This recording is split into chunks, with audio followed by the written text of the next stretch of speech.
तो hello engineers, अगर आपको भी सीखने का बुखार तो हो जाओ तैयार, क्योंकि आज आपके साथ है टिकेश कुमार और आज मैं नए टॉपिक पे बात करने वाला हूं। ऑल अबाउट सैंड, मतलब टाइप्स ऑफ सैंड के बारे में बात करूंगा, गुड क्वालिटी ऑफ सैंड कैसे होता है उसके बारे में बात करूंगा। तो यहाँ पे आप लोग देखेंगे हमारे यहाँ रिवर जो सैंड होती है बारिश के समय काफ़ी ज़्यादा उसकी शॉर्टेज देखी जाती है, और वैसे भी ऑल वेदर टाइम पे भी आपका जो रिवर सैंड जो होता है उसका शॉर्टेज होती है, क्योंकि यहाँ पे बहुत ज़्यादा हमारा इन्वायरमेंट को इम्पैक्ट पड़ता है। क्या इम्पैक्ट पड़ता है? तो हमारे रिवर बैंक का इरोजन जो है वो काफ़ी ज़्यादा होता है, इसकी वजह से भी सैंड के माइनिंग को रोका जा रहा है। उसके अलावा आपका लॉस ऑफ एक्वेटिक लाइफ, मतलब आपका जलीय जीव जो रहता है, जहाँ पे वो नदी में रहने वाले जीव जो है वहाँ से आप सैंड निकाल के आ रहे हैं, मतलब उनके हैबिटेट को आप क्या कर रहे हैं, ख़राब कर रहे हैं, तो ये भी एक वजह है। उसके अलावा आपका जो रिवर बेड होता है वो जो है अल्टर होता है, उसकी वजह से आपकी जो नदी है वो जो है रास्ता बदल लेती है। और उसके अलावा आपका ग्राउंड वाटर का डिप्लीशन भी होता है। जब वहाँ पे सैंड होती है तो काफ़ी ज़्यादा पानी वहाँ पे रुकती है, और रुकने की वजह से आपका ग्राउंड वाटर जो है वो रिचार्ज होता है। अगर वहाँ पे पत्थर या चट्टान रहे तो पानी जो है सीधे बह के चले जाएगी और वहाँ पे ग्राउंड वाटर जो है रिचार्ज नहीं हो पाएगी। इसके अलावा आप वहाँ से सैंड निकालते हैं तो आपके जो इंफ्रास्ट्रक्चर है उसको भी नुकसान पहुँचता है। मतलब आपके नदी में जो ब्रिज वगैरह बने होंगे और वहाँ के सैंड को निकालते निकालते आपने फाउंडेशन के पास कभी सैंड निकाला है तो वहाँ आपके फाउंडेशन के फेलियर होने के भी चांसेस रहेंगे, तो भारी नुकसान इससे हो सकता है। तो इसलिए आप यहाँ पे ये मैप देखेंगे तो यहाँ पे डिमांड और सप्लाई पे काफ़ी ज़्यादा डिफरेंस दिखेगा, और इस वजह से आपका जो रिवर सैंड जो होता है इसलिए काफ़ी महंगा भी पड़ जाता है आपको, और इसकी शॉर्टेज भी देखने को मिलती है। तो इसके अलावा क्या अल्टरनेटिव्स है इसके बारे में बात करेंगे, इसीलिए हम लोग टाइप्स ऑफ सैंड देख रहे हैं कि कहाँ कहाँ का सैंड हम लोग किस किस पर्पज से यूज़ कर सकते हैं। तो अगर टाइप्स ऑफ सैंड के बारे में बात करूँ तो सबसे पहला जो आप सब जानते हैं रिवर सैंड, उसके बाद हम लोग पीट सैंड, और उसके बाद हम लोग देखेंगे सी सैंड के बारे में, मतलब जो आपके बीच साइड पे जो मिलता है वो वाली सैंड। उसके अलावा हम लोग देखेंगे डेजर्ट सैंड। डेजर्ट सैंड यहाँ पे दिख रहा है आपको ऊंट इसलिए दिखाया हूँ ताकि रेगिस्तान है आपको पता लगे। चलिए सबसे पहली बात करते हैं हम लोग रिवर सैंड का। तो रिवर सैंड हम लोग हर जगह कंस्ट्रक्शन में यूज़ करते हैं और इसीलिए इसकी शॉर्टेज जो है वो देखी जाती है।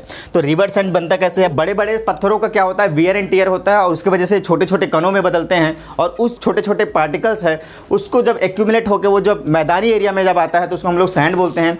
और रिवर सैंड की अगर मैं बात करूं तो वो आपका एंगुलर और राउंडेड शेप दोनों में मिल सकता है। अगर आप जैसे जैसे नदी के बीच में जाते जाओगे तो आपको सैंड जो है फाइन मिलेगी, और किनारे में रहोगे तो आपको कोर्स सैंड जो है वो देखने को मिलता है। तो ये वाला जो सैंड है इसके बारे में आप सब जानते हैं।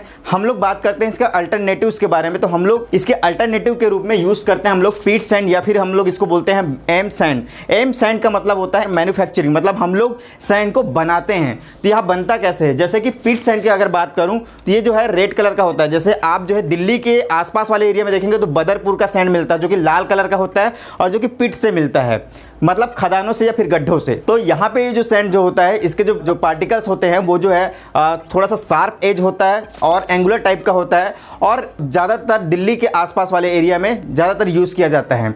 एम सैंड की बात करूँ तो आपका जो छोटे छोटे ग्रेवल्स जो होते हैं या फिर ग्रेनाइट के जो छोटे ग्रेवल्स होते हैं उसको क्रश्ड करके जो है आपका सैंड जो है बनाया जाता है। इसका भी अगर आप पार्टिकल साइज को देखेंगे तो थोड़ी सी शार्प और एंगुलर टाइप का होता है, और ये सबसे ज़्यादा यूज़ किया जा रहा है आज के डेट में रिवर सैंड के रिप्लेसमेंट के रूप में, और जो है आप सभी टाइप से कंस्ट्रक्शन में इसको यूज़ कर सकते हैं। तो ऊपर के दो जो सैंड थे, जो रिवर सैंड और एम सैंड या पीट सैंड जो हमने देखा, इसको तो हमने कंस्ट्रक्शन पर्पज से हर जगह यूज़ करते हैं। उसके अलावा ये जो सैंड आप देख पा रहे हैं सी सैंड, इस सैंड को हम लोग कंस्ट्रक्शन में यूज़ नहीं करते हैं, क्योंकि यहाँ पे होती है सॉल्ट की मात्रा, और सॉल्ट की मात्रा होने की वजह से वो जो है हमारे कंक्रीट में इफेक्ट कर सकता है, हमारे रीइंफोर्समेंट में कोरोजन ला सकता है। इसकी वजह से हम लोग इसको यूज़ नहीं करते हैं।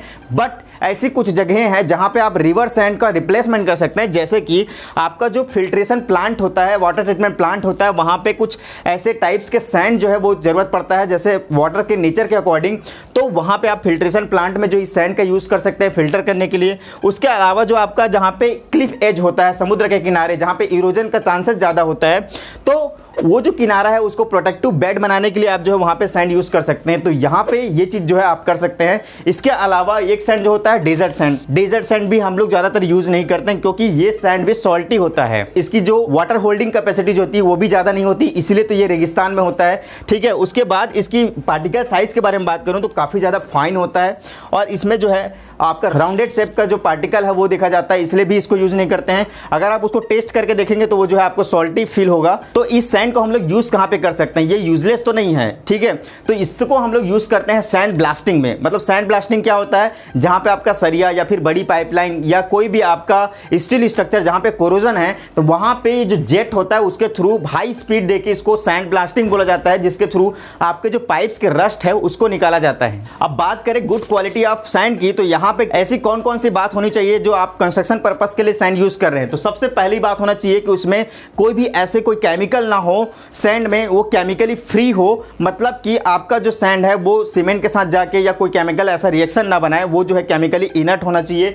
दूसरी बात, इसमें जो है सिल्ट, क्ले या फिर ऑर्गेनिक जो इंप्योरिटीज है वो नहीं होना चाहिए। अगर वो है तो आपके सैंड की स्ट्रेंथ पे, ड्यूरेबिलिटी पे इफेक्ट डाल सकता है। उसके अलावा इसका जो पार्टिकल जो है वो जो है एंगुलर और सब एंगुलर होना चाहिए, जिससे कि उसका इंटरलॉकिंग जो प्रॉपर्टी हो वो अच्छी हो, इससे हमको बेरिंग कैपेसिटी जो होगी वो अच्छी मिलेगी। और इसके अलावा आपके जो सैंड जो आया है साइड पे वो जो है वेल ग्रेडेड होना चाहिए। वेल ग्रेडेड होने का मतलब ये है कि उसमें आपका हर एक साइज के पार्टिकल होने चाहिए। अगर हम लोग अगर सैंड बोलते हैं तो 4.75 से लेकर के हम लोग 75 माइक्रोन तक की बात करते हैं। तो अगर हम लोग जोन 3 या जोन 4 के लिए अगर हम लोग सैंड यूज कर रहे हैं तो उसमें जो भी पार्टिकल रेंज है वो सारे अवेलेबल होना चाहिए, जिससे कि आपका जो है कॉम्पैक्शन जो वो अच्छा हो कंक्रीट का। उसके अलावा जब भी आप सैंड मंगाते हैं तो मॉइस्चर कंटेंट का जरूर ध्यान रखें। अगर आपका सैंड में मॉइस्चर कंटेंट है, जैसे कि हम लोग जानते हैं बल्किंग ऑफ सैंड होता है 4 से 5% अगर मॉइस्चर कंटेंट है तो वो जो है आपके जो वॉल्यूम है सैंड के उसको 25 से 30% जो है इंक्रीज कर देता है। तो मॉइस्चर कंटेंट को इसलिए भी देखा जाना चाहिए कि अगर आपके उसमें मॉइस्चर कंटेंट है